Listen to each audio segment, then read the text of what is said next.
पनवेल, नवी मुंबई, रायगड परिसरातील बातम्या पाहण्यासाठी आमच्या मी साक्षीदार या यूट्यूब चॅनलला सबस्क्राईब करा। चिर्ले दिघोडे आणि गव्हाण फाटा दिघोडे दरम्यानच्या रस्त्यावरील पडलेले खड्डे आणि त्यामुळे होणाऱ्या वाहतूक कोंडीमुळे उरणच्या ग्रामीण भागातील नागरिक त्रस्त झाले आहेत। यामुळे तातडीने रस्ते दुरुस्ती करून वाहतूक कोंडी दूर करण्याच्या मागणीसाठी शुक्रवारी 25 जुलै रोजी दिघोडे ग्रामपंचायतचे सरपंच कीर्तिनिधी ठाकूर यांच्या नेतृत्वाखाली कोसळत्या पावसात आणि रस्त्यांवरील खड्ड्यात बसून संतप्त झालेल्या ग्रामस्थांनी रास्ता रोको आंदोलन केले। ग्रामस्थांच्या रास्ता रोको आंदोलनामुळे या मार्गे होणारी वाहतूक 2 तास ठप्प झाली होती।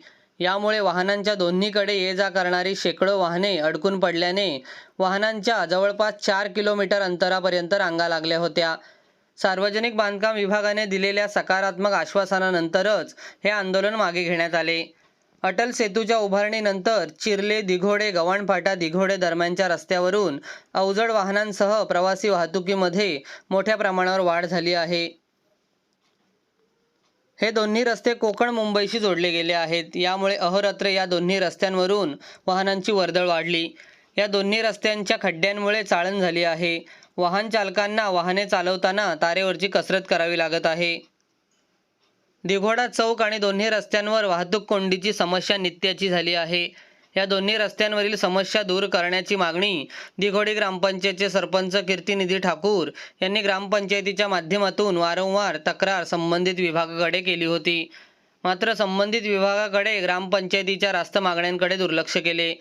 यामुळे संतप्त झालेल्या ग्रामस्थांनी दिघोडे सरपंच यांच्या मार्गदर्शनाखाली शुक्रवारी रस्त्यावरील खड्ड्यातील साचलेल्या चिखलयुक्त पाण्यात बसून रास्ता रोको आंदोलन केले।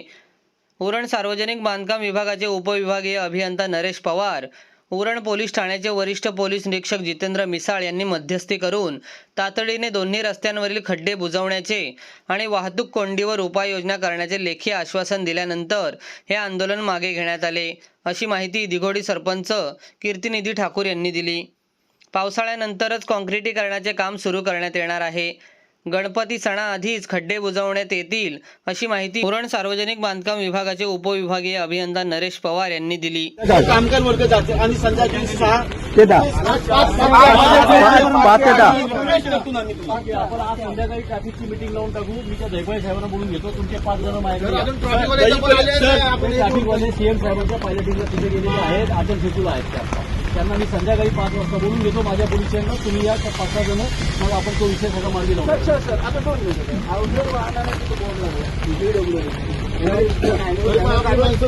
लागला हा रस्ता अवजड वाहनाला बंदी आहे, हा बोर्ड लावला आहे। सॅम्पल म्हणून लावलेला आहे का? नेहमी ॲम्ब्युलन्स जात नाही, हो ॲम्ब्युलन्स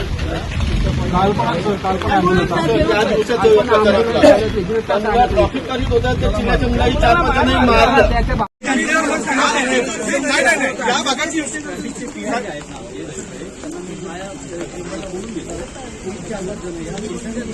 नक्कीच आता बोलताय तुम्ही, ठीक आहे मान्य आहे, पण या भागाची शोकांतिका आहे, लक्षात घ्या। आम्हाला कधीच न्याय नाही भेटत। म्हणजे आम्ही न्यायासाठी मराठा रस्त्यावर कित्येक आंदोलनामध्ये कित्येक अपघातामध्ये माणसं मेली।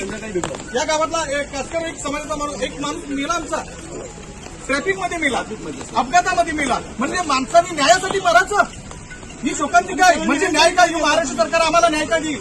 म्हणजे महाराष्ट्रामध्ये जगण्यासाठी मरावं लागतं, ही खरी घटना आहे।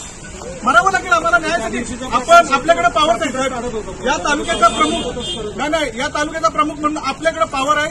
त्या ट्रॅफिक विभागाला संपूर्ण जवळ घेऊया, मग याच्यातून महत्वाचा मार्ग काढूया, सुवर्णमध्ये काढूया या ट्रॅफिक विभागाला आणि या पवार साहेबांना। तुम्हाला नाही साहेब, एकच मिनिटं, या पवार तुम्हाला माहिती आहे, तुम्ही मान्य केलेलं आहे या ठिकाणी हाईट गेट हाईट गेट टाकण्यासाठी मान्य केलं होतं, यांनी लिहून दिलं होतं। त्यावेळी जे मुख्य अधिकारी होते, वरिष्ठ पोलीस निरीक्षक उरणचे, कोण होते का? मला वाटतं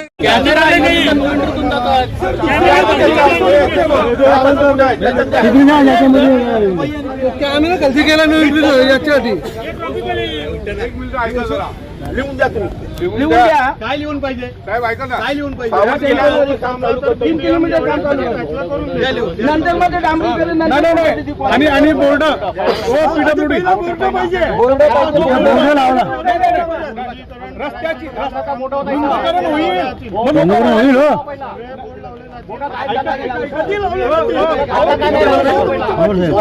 पवार साहेब, तुम्ही अधिकृत इथे आलेत ना, मग रुंदीकरण होईपर्यंत आम्ही लोकांनी थांबायचं. तसंच ऍक्सिडेंट झालं तुम्ही जबाबदार राहाल? कोण माणूस मेला मनुष्यवधाला तुम्ही जबाबदार राहाल का? ॲम्ब्युलन्स काय चाललंय? किती खटाटो, काय बाजू घ्यायची कशासाठी? पैशांसाठी का?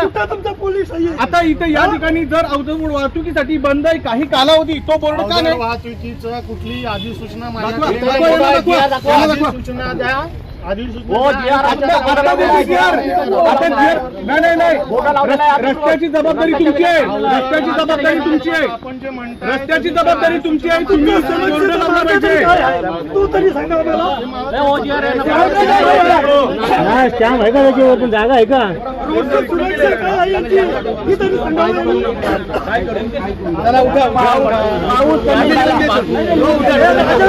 होईल तरी पण